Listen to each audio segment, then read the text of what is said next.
His unkempt hair was shaven, a helmet as that of an eagle he was given. Instead of his loincloth, a tight-fitting vestment he was made to wear, between Ningish Zida and Dumuzi. Inside that which ascends he was placed. When the signal was given, the celestial chariot roared and shuddered. In fright did Adapa cower and cry out, "The eagle without wings is soaring." Upon his sides, Ningish Zida and Dumuzi, their arms placed, with soothing words they him calmed. When 1 league aloft they were borne, upon the earth they glanced out. Its lands they saw by seas and oceans, into parts separated. When 2 leagues aloft they were, the ocean to a tub grew smaller. The land was the size of a basket.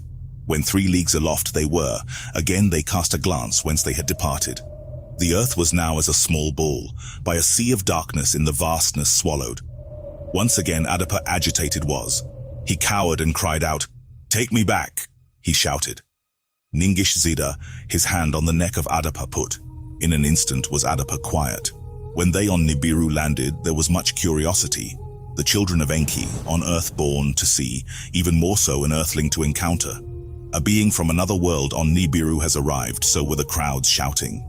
With Ilabrat to the palace, they were taken to be washed, and with perfumed oils anointed. Fresh and befitting garments they were given. Heeding Enki's words, Adapa the new clothing did put on. In the palace nobles and heroes milled about. In the throne room, princes and counselors gathered. To the throne room by Ilabrat they were led, Adapa behind him, then the 2 sons of Enki. In the throne room before Anu the king they bowed. From his throne Anu stepped forward. My grandsons, he cried out. He hugged Dumuzi. He hugged Ningish Zida. With tears in his eyes, he embraced them. He kissed them. To his right Dumuzi he bade to be seated. On his left Ningish Zida sat. Then Labrat to Anu the earthling Adapa presented. Does he our speech understand? Anu the king of Ilabrat inquired. Indeed he does, by the Lord Enki was he taught. Ilabrat so answered. Come hither, Anu to Adapa said. What is your name and your occupation?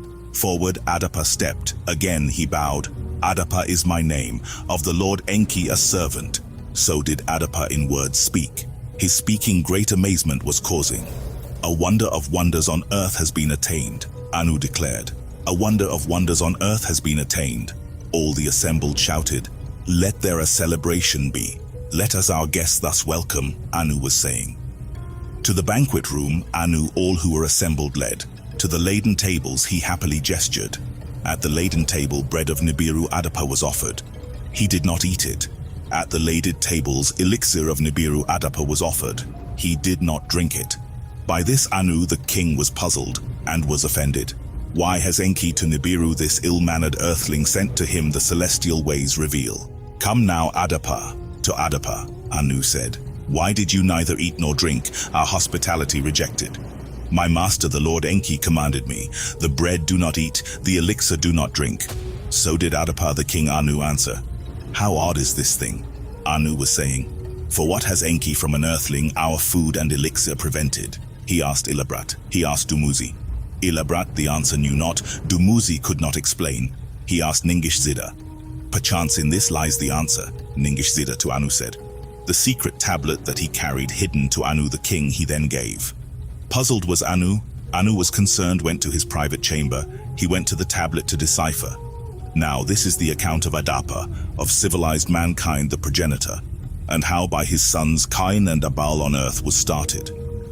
In his private chamber, Anu the tablet's seal broke open. Into the scanner the tablet he inserted, my message from Enki to decipher. Adapa by my seed to an earthling woman was born, so did the message from Enki say. Likewise was Titi by another earthling woman of my seed conceived.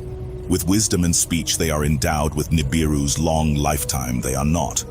The bread of long living he should not eat, the elixir of long life he should not drink. To live and die on earth Adapa must return, mortality his lot must be, by the sowing and shepherding by his offspring on earth satiation shall be.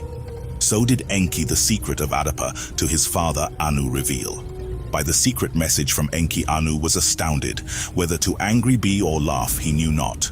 Ilabrat his vizier to his private chamber he summoned, to him he thus said, Enki, that son of mine ways with females has not mended.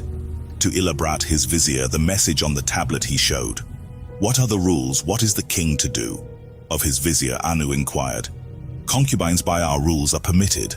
Of interplanetary cohabitation, no rules exist. So did Ilabrat to the king respond. If damage there be, let it be restricted. Let Adapa forthwith to earth be returned. Let Ningishzida and Dumuzi stay longer. Anu then his grandson Ningishzida, also known as Thoth, to his private chamber summoned. Did you know what your father's message said? Of Ningishzida he inquired. Ningishzida his head lowered, with whispering voice he said, I know not, but guess I can. The life essence of Adapa I have tested, of Enki seed he is. That indeed is the message. To him Anu said, Adapa to earth forthwith shall return, to be of civilized man, a progenitor his destiny shall be. As for you, Ningishzida, to earth with Adapa you shall return, of civilized mankind at your father's side, to become their teacher. So did Anu the king the decision make. The destiny of Adapa and Ningishzida he determined. To the assembled savants and nobles, Atlantean princes and counselors, Anu and the other two returned. To the assembled words of decision, Anu announced, the welcome to the earthling must not be overextended. On our planet he cannot eat or drink. Of his astounding abilities we have all seen. Let him to earth return. Let his offspring there on earth fields till, and in meadows shepherd. To ensure his safety and avoid his agitation, Ningishzida with him back will travel. With him the seeds of Nibiru of grains which multiply to earth will be sent. Dumuzi, the youngest, for a Shah with us shall stay. Then to earth he shall return. This was the decision of Anu to the king's words. All in agreement their head bowed. At the appointed time, Ningishzida and Adapa to the place of the celestial chariot were taken. Anu and Dumuzi, Labrat and counselors, nobles and heroes to them farewell. There was roaring and shuddering, and the chariot was lofted. The planet Nibiru grew smaller, they saw then, from horizon to zenith, the heavens they saw. On their journey, Ningishzida to Adapa, the planet gods explained. Of sun and earth arid the moon to him, lessons he gave. Of how the months chase one another, and how earth's year is counted him he taught. When to earth they returned, to his father Enki, Ningishzida all that had happened related. Enki laughed and struck his loins. It all went as I expected with glee, he said, except the detention of Dumuzi, that is a puzzle, so did Enki say. By the prompt return of Ningishzida and Adapa, Enlil was greatly puzzled. What is the matter? What on Nibiru transpired? Of Enki and Ningishzida he inquired. Let Ninhasag our sister too be summoned. Let her too of what transpired here. Enki to him said. After Ninhasag arrived, to Enlil and to Ningishzida all did tell. Enki his cohabitation with the earthling females also related. No rules have I broken, our satiation I have ensured. So Enki to them said, no rules did you break, the fates of Anunnaki and earthlings by a rash deed you determined. So did Enlil in anger say, now the lot is cast, destiny by fate is overtaken. With fury was Enlil seized, with anger he turned and left them standing. To Eridu Marduk came, by his mother Damkina was he summoned. The odd ongoings to verify of his father and brother he demanded. To keep the secret from Marduk hidden, father and brother decided. Anu by the civilized man was enthralled, to at once all on earth satiate he commanded. So they to Marduk only part of the truth revealed. By Adapa and Titi, Marduk was impressed. To the boys he took a liking. While Ningishzida, Adapa he instructed, let my brother Ninurta and I teach him. So did Marduk to his father Enki, and to Uncle Enlil say, let Marduk teach one, let Ninurta teach the other. To them Enlil responded, in Eridu, Ningishzida with Adapa and Titi stayed. Numbers and writing Adapa he taught. The twin who was first in birth, Ninurta to Bad Tibira, his city took.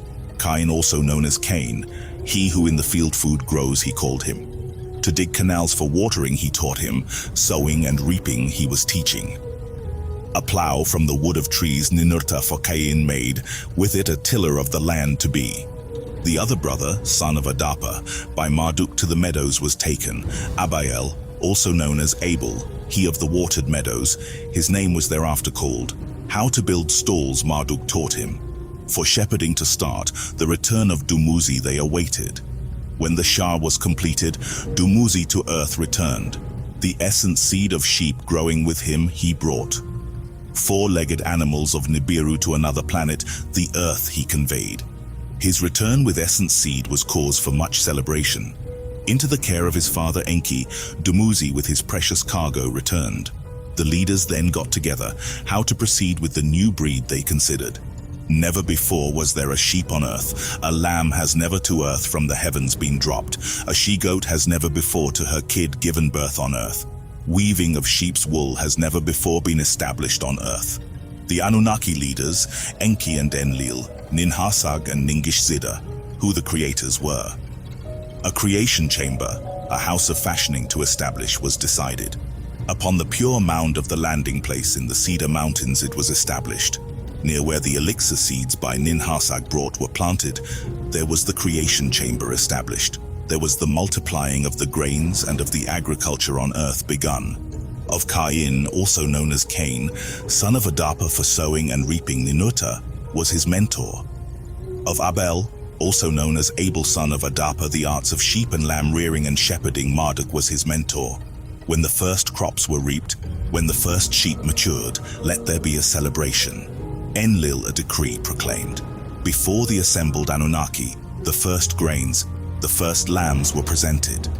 At the feet of Enlil, Enki and Cain by Ninurta guided, his offering placed. At the feet of Lord God Enlil and to Enki Abel by Marduk guided, his offering placed to the god in ritualistic fashion. Enlil to the brothers gave a joyful blessing, their labors he extolled. Enki embraced his son Marduk, the Eam for all to see he raised. Meat for eating, wool for wearing to earth have come, Enki said.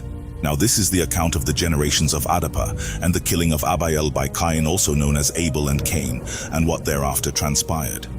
After the celebration of firsts was over, sullen was Cain's face. By the lack of Enki's blessing, greatly he was aggrieved. As to their tasks, the brothers returned. Abel before his brother was boasting, I am the one who abundance brings, who God satiates, who gives strength to the heroes, who wool for their clothing provides. Cain by his brother's words was offended. To his boasting strongly he objected, it is I who the plains luxuriates, who furrows with grains makes heavy, in whose fields birds multiply, in whose canals fish become abundant. Sustaining bread by me is produced, with fish and fowl the gods' diet I variate. On and on the twin brothers each other disputed, through the winter time they argued. When summer began it was not raining, the meadows were dry, the pastures dwindled. Into the fields of his brother Abel his flocks drove, from the furrows and the canals to drink water. By this Cain was angered. To move the flocks away his brother he commanded. Farmer and shepherd, brother and brother, words of accusation uttered. They spat on each other, with their fists they fought. Greatly enraged, Cain a stone picked up, with it Abel in the head he struck. Again and again he hit him until Abel fell, his blood from him gushing. When Cain his brother's blood saw, Abel, Abel, my brother, he shouted. Motionless on the ground did Abel remain.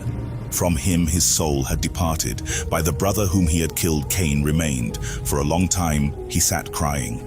Titi it was who of the killing was the first to know by a premonition. In a dream vision as she was sleeping, Abel's blood she saw. In the hand of Cain it was. Adapa from his sleep she awakened. Her dream vision to him she told. A heavy sorrow fills my heart.